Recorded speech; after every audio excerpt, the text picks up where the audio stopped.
Whether you're someone interested in what Villagers and Heroes is, or you've never even heard of it and you want to know more about it, you may also be fed up with all the disappointing titles that came out these last few years, and you're looking for the next fantasy world to dive in.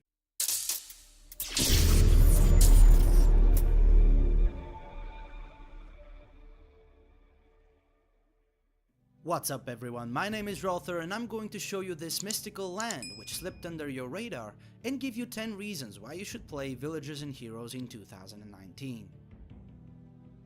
Villagers and Heroes is a free-to-play MMORPG which revolves around a massive persistent fantasy world filled with thousands of story-driven quests. And when I say free-to-play, I don't mean the models of other MMOs out there. It does have a cash shop, but unlike other games, it does not sell any game-breaking or unbalanced items, unlocks that give an edge over a free-to-play person, or generally hindering your access to the full game. You could absolutely play the game without spending a single dime. For true fans or anybody who wants to support it, there is also an available subscription. Recurring membership benefits, again, does not include any items that could break and unbalance the game. There is also a way to earn crowns, which is the in-game cash shop currency, through just playing the game as well. The game allows cross-platform play with the ability to access it anytime, anywhere. Right now, Villagers and Heroes can be played on PC, Android and iOS, and your account is shared on all devices. You can continue your character's progress from PC to your mobile with ease. A quick advice here that I didn't know as a new player. You can download and play the game through Steam or through a standalone client, which is the better option of the two.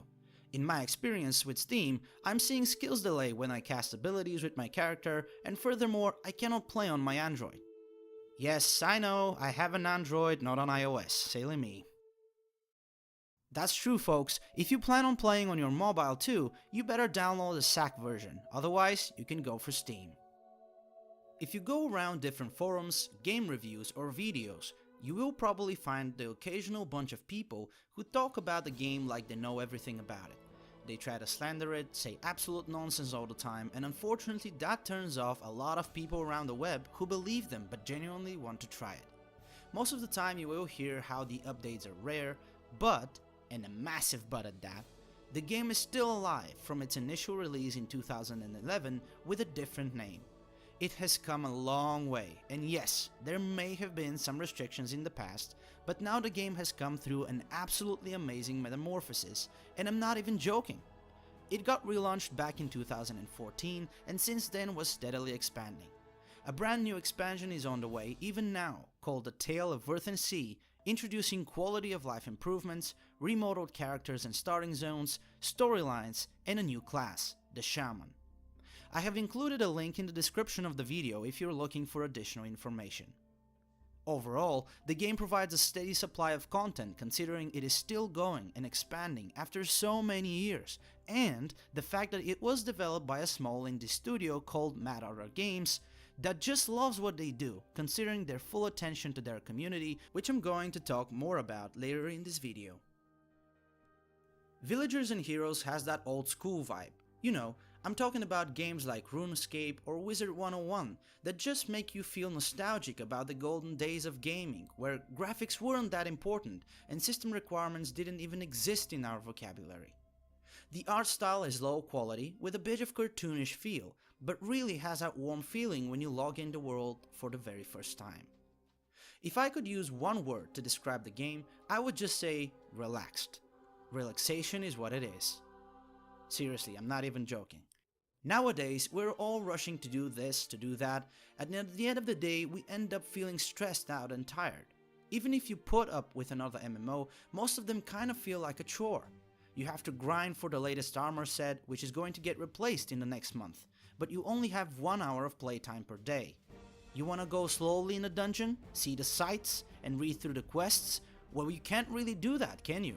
Considering that everyone is rushing to endgame as fast as possible, and you gotta keep up or otherwise get kicked from the party. Here, in Villagers and Heroes, you're just able to relax. Have fun, see the sights, go fishing or handling your livestock, enjoy the questing or other parts of the gameplay with a lovely community who will be always helpful and friendly. And even with the fact that the game does not have graphics like WoW, ESO or Guild Wars 2, I still go around and find areas in which I just stop with my character and enjoy the majestic view and cunning use of particle effects.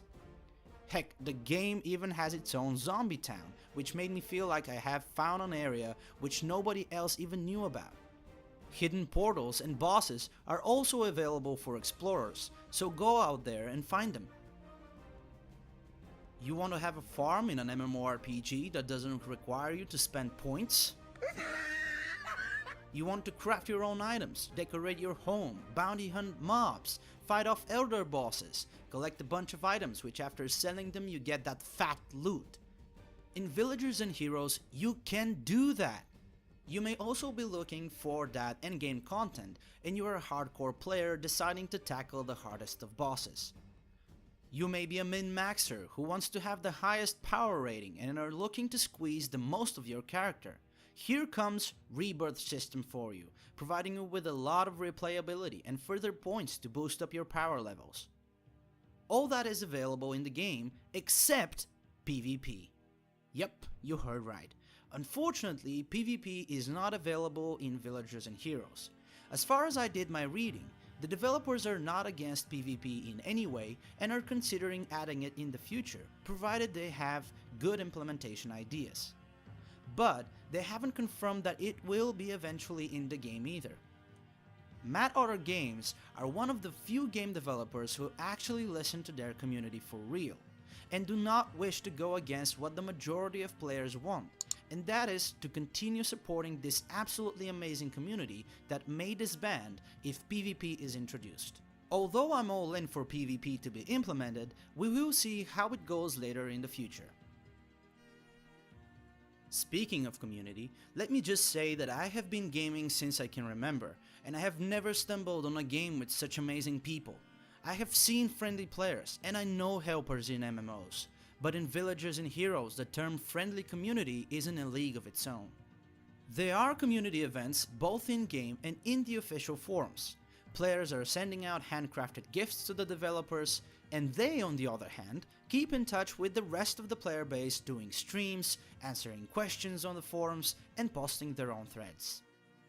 It's amazing how much the developers want to make their players feel happy and at home, how every player opinion counts, how you can affect the course of the game by sharing ideas which can actually be heard and implemented, and that is the beauty of it. Because your voice is not left in the dark, you're just coming in this wonderful family that will make you feel at home immediately. Just log in the game and join in the worldwide channel. Which reminds me that you're not required to have level 5 for example to chat there, or some other stupid restriction like other games. Or go ahead and make an account in the official forum. Don't take my word for it, go and test it yourself. If you're the type of player who prefers of having just one character and not having any alts, this game is perfect for you. There are a lot of daily rewards that you're able to acquire just for logging in, and they are not used as items at all. At the end of each week, you will be getting a part of a legendary weapon, and by the end of the month, you will have gathered all of them to build your first legendary weapon in the game. Not only that, but you will have customization options and gear among other rewards. The Rebirth system is going to give you the replayability and further character points to spend. You're not even tied to professions. You can collect whatever materials you need and craft whatever gear you require. The only downside is that you will lack storage, but you can either increase it through subscription or purchase it through the Crown Store. What's more is that you will eventually get storage slots as a daily login reward, which is also very neat.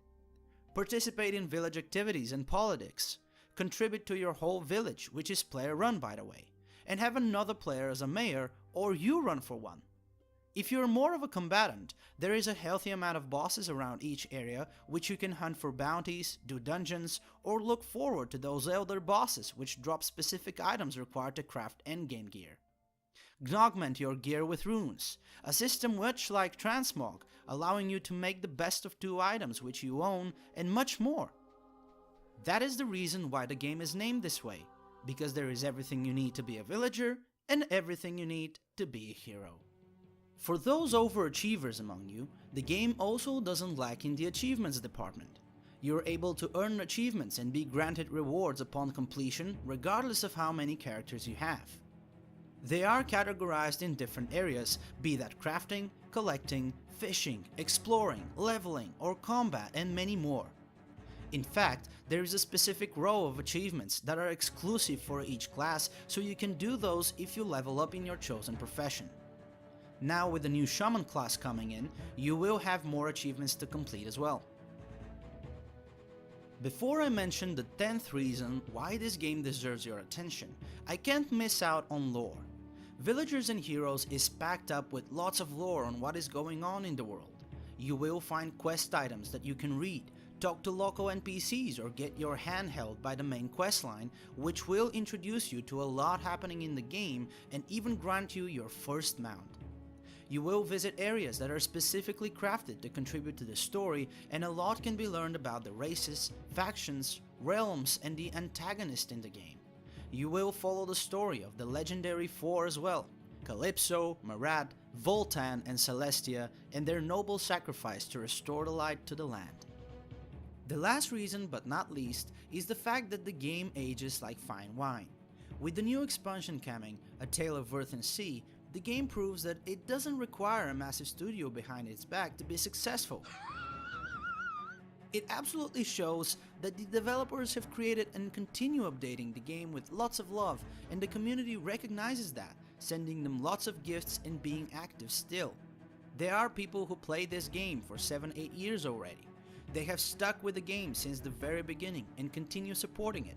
So instead of being the one who believes all those people slandering the game, saying it's dead or dying, let go of your fears and join in the fun and happy family. Those are the 10 reasons why you should play Villagers and Heroes in 2019. Hope you guys liked the video, let me know what you think, and I will appreciate your feedback in the comments below. Please don't forget to subscribe, feel free to like the video and click that notification bell for more content, and I will see you guys in the next one.